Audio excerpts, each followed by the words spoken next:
Hello and welcome to Radical Living. I'm your host, Shoeless Joe, and today we are talking about minimalism versus Hygge. Det er hygge.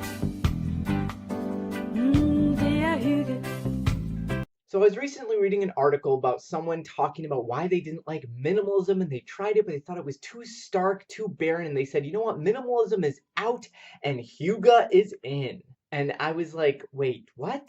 What is Hygge?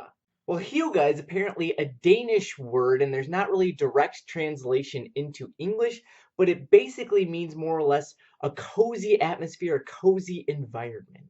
Hygge is associated with lots of things like candlelight, warm food, warm drinks, or surrounding yourself with good friends and family. It's kind of like Christmas or Thanksgiving, but any time of the year.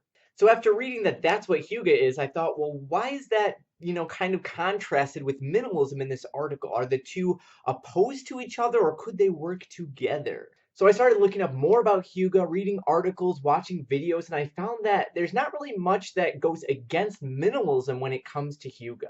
In fact, there are a lot of things about Hygge that I really like and already implement into my life.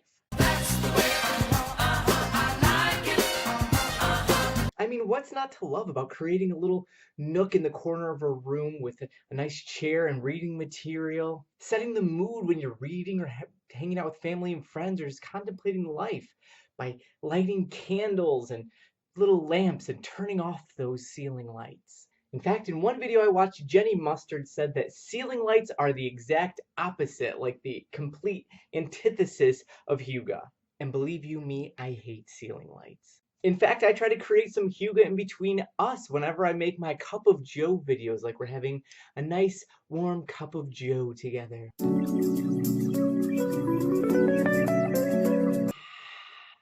But I can see at some level where Hygge and minimalism can kind of run into each other and butt heads a little bit. This is my fight song. Because here's the thing, while Hygge is all about comfortableness and coziness, minimalism is often thought of as stark and bare. You might picture someone sitting in a room with one little fold-out chair or something like that with all white walls, not really a cozy atmosphere at all. And one element of Hygge that's often mentioned is having nice little things around so that everywhere your eyes fall, they fall on something nice and comforting.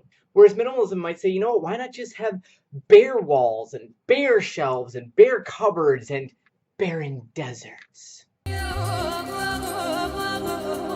In my very last video, I was talking about how we're getting rid of one of our two couches. I mean, that's not very Hygge. And where some might say, having knickknacks and maybe shelves of books gives a nice, warm, cozy feel. I would say if you're not going to read the books anytime soon, get rid of them. Drop it like it's hot. Drop it like it's hot. Drop it like it's hot. But I don't think that these two things are diametrically opposed to one another. I mean, sure, there are minimalists out there who just want a barren room with nothing on the walls and just like a chair, maybe like a little table. Maybe like a bowl, a little fork, a little spoon. But then there are those of us who do still have some comfy furniture, and we might have a couple pictures on the wall. We just don't have a lot of excess, that's all. I mean, to me, both Hygge and minimalism are both intentional ways of living, intentional ways of saying, what do I have in my home, in my house, and how can I change these things to make myself more comfortable and give myself the inner peace that I'm looking for?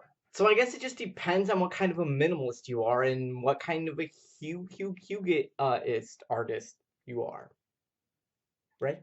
It's funny because before even discovering all this stuff about Hyggeism, Hygge-ness, whatever, I was talking with Aaron about eliminating all of our ceiling lights, or at least most of them, because when it comes down to it, when the sun goes down, I just like having some nice dim lamps on tables. I don't like that just glaring overhead, just Shine bright like a diamond. So yes, we're going down to just one couch and one comfy recliner chair, but that doesn't mean it's not going to be cozy. I'm reminded of how at our previous house that we were living at, we had much more space and we had an entire room upstairs just dedicated to this kind of Hygge feel. We had couches and chairs kind of lining the walls. We had fake trees that had little, twinkly fairy lights in them, and I can't lie, it was really, really nice. I had some good times, good memories hanging out with people up there.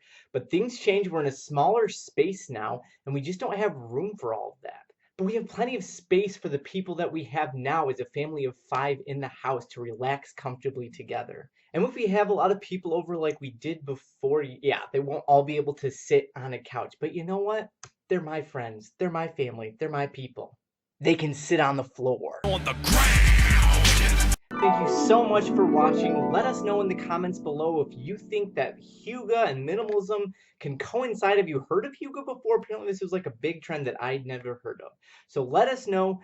Thanks for watching. Remember, keep it simple, question everything, and stay radical. Good morning, sit on the floor quietly. Good morning, sit on the floor quietly. Good morning, sit on the floor quietly. Good morning, sit on the floor quietly.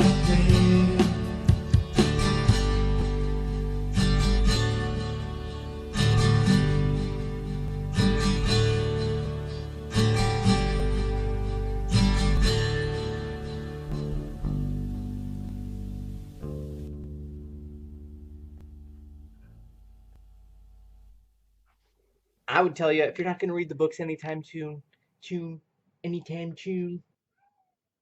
no kitty. This is my papa. Relax. No, kitty.